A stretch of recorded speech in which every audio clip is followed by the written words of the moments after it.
안녕하세요. 오늘 저희가 함께 살펴볼 기업은 동성화인텍입니다. 당신이 주신 자료들을 바탕으로 해서 이 기업을 좀 투자 관점에서 깊이 들여다볼까 하는데요.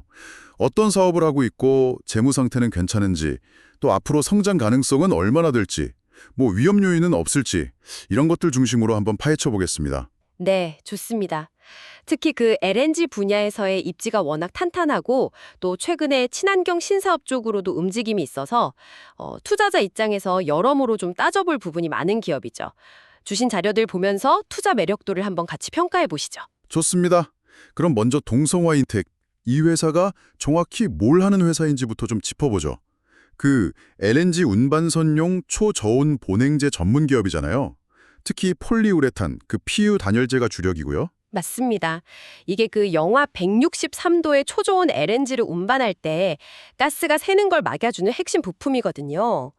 근데 놀라운 건 전 세계 LNG선 보냉제 시장에서 뭐 자료에 따라 조금씩 다르긴 한데 40%에서 한 60%까지도 점유율을 차지한다고 하니까 시장 지배력이 상당하죠. 네, 그 HD현대중공업이나 삼성중공업 같은 국내 대형 조선사들이 주요 고객이고 매출의 한 80%가 여기서 나온다고 하니 정말 여기가 핵심 사업이네요. 그렇죠. 그리고 그 배경에는 역시 LNG 자체의 수요 증가가 있습니다. 이게 친환경 에너지로 가는 길목에서 뭐랄까 다리 역할을 하는 에너지원으로 주목받고 있잖아요. 특히 유럽 쪽에서 러시아산 가스 의존도를 낮추려고 하면서 LNG 운반선 발주가 계속 늘고 있는데 이게 동성화인텍에게는 정말 직접적인 수혜가 되고 있는 거죠. 아, 그렇군요. 이미 확보한 수주 잔고만 봐도 한 3.6년치 일감이 쌓여 있다고 하니까요. 이건 뭐 단기적으로 실적이 안정적일 거라는 아주 강력한 시그널이죠. 투자자 입장에선 굉장히 중요하고요. 3.6년치요? 와, 대단하네요. 그럼 실제 실적은 어떤지, 또 재무 상태는 튼튼한지 좀 봐야 할 것 같은데요. 2025년 1분기 실적 보니까 매출이 전년 동기 대비해서 26% 늘었고 영업이익도 한 24% 증가했더라고요. 흐름이 괜찮은 것 같은데요. 네, 맞아요. 작년 2024년 전체로 보면 매출이 한 5,974억 원, 영업이익이 539억 원 정도였고요.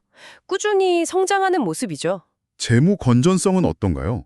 이게 또 투자할 때 중요하게 봐야 할 부분이잖아요. 재무 상태도 뭐 비교적 안정적이라는 평가가 많습니다. 그 자기 자본 이익률 ROE라고 하죠. 이게 한 22% 수준이니까 수익성은 괜찮은 편이고요. 다만 그 부채 비율이 자료마다 좀 다르게 나오더라고요. 어떤 자료는 한 45% 수준이라고 하고 다른 자료는 한 115.8% 정도로 나오는데 차이가 꽤 나는데요? 네, 그렇죠. 근데 뭐 후자 수치라고 해도 업계 상황이나 이런 걸 고려하면 관리 가능한 수준이라는 평가가 있긴 합니다. 그래도 투자자시라면 이 부분은 왜 차이가 나는지 한 번 더 체크해 보시는 게 좋겠네요. 그리고 주가 수익 비율 PER이 한 22배 정도 되는데 이건 아무래도 시장에서 이 회사의 성장성을 좀 높게 보고 있다. 뭐 그런 기대감이 반영된 수치라고 봐야겠죠. 그렇군요. 그럼 앞으로 성장 동력은 뭐가 있을까요? LNG 수요는 계속된다고 쳐도 추가적인 모멘텀이 있어야 할 텐데요. 아까 말씀하신 생산 능력 증설 같은 거요. 연간 30척에서 34척 분량으로 늘렸다고 하던데. 네, 맞습니다. 그 CAPA 증설 효과가 이제 본격적으로 나타날 거고요. 이게 아까 말한 그 3.6년치 수주 잔고를 차질 없이 소화하고 또 앞으로 추가 수주 경쟁에서도 유리한 고지를 점하게 해주는 중요한 포인트입니다. 그렇죠. 그리고 뭐 판가 인상이나 요즘 환율도 좀 높잖아요. 원달러 1,400원대 유지되면 그것도 긍정적일 거고. 맞아요. 또 원자재 가격, 특히 그 MDI 가격이 안정세를 보이는 것도 수익성에는 도움이 될 겁니다.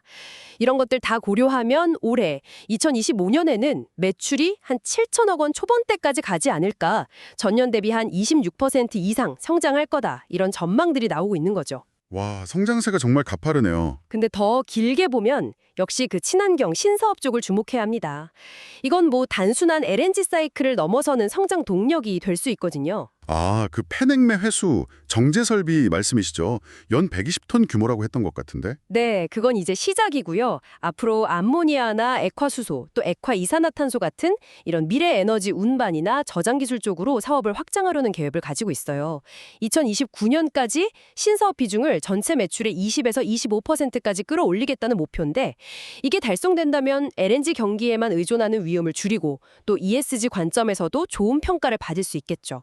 기업 가치에도 긍정적일 거고요. 장기적인 그림까지 그리고 있군요.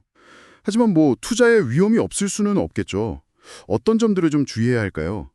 자료 보니까 최근에 외국인들이 좀 많이 팔면서 주가가 좀 흔들리는 모습도 보이던데요. 네, 그런 단기적인 수급 불안정성은 항상 있을 수 있고요. 또 아까 긍정 요인으로 말했던 원자재, 그 MDI 가격이 만약 다시 급등한다면 수익성에 바로 타격을 줄 수 있습니다. 이건 늘 염두에 둬야 하는 변수죠. 그렇겠네요. 그리고 경쟁 환경도 빼놓을 수 없어요.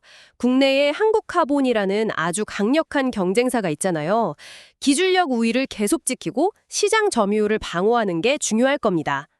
마지막으로는 뭐 러시아 우크라이나 전쟁 같은 이런 지정학적 리스크들, 이런 건 예측하기도 어렵고 우리가 통제할 수도 없는 변수인데 LNG 시장 전체나 원자재 가격에 영향을 줄 수 있다는 점도 알고 계셔야 합니다. 네, 정리해보면 동성화인텍은 확실히 성장하는 LNG 시장에서 강점을 가진 기업이고 재무적으로도 비교적 안정적이고 또 미래를 위한 신사업도 준비하고 있다는 점에서 투자 매력은 분명히 있어 보입니다. 하지만 동시에 주가 변동성이나 원자재 가격 리스크, 또 경쟁 심화나 지정학적 불확실성 같은 그런 위험 요인들도 분명히 존재하고요. 신중한 접근이 필요하겠네요. 맞습니다. 그래서 마지막으로 당신께 이런 질문을 한번 던져보고 싶어요. 만약에요, 이 동성화인텍이 현재 주력인 LNG 사업을 넘어서서 앞으로 중요해질 수소나 암모니아 같은 미래 에너지 기술 분야에서도 성공적으로 자리를 잡는다면 그때 이 기업의 가치는 지금과 어떻게 달라져 있을까요? 또 그때는 어떤 새로운 위험 요인들이 나타날 수 있을까요? 이 장기적인 변화의 가능성을 어떻게 보시는지가 당신의 최종 투자 결정에 중요한 판단 기준이 될 수 있을 겁니다. 한번 깊이 고민해 보시면 좋겠습니다.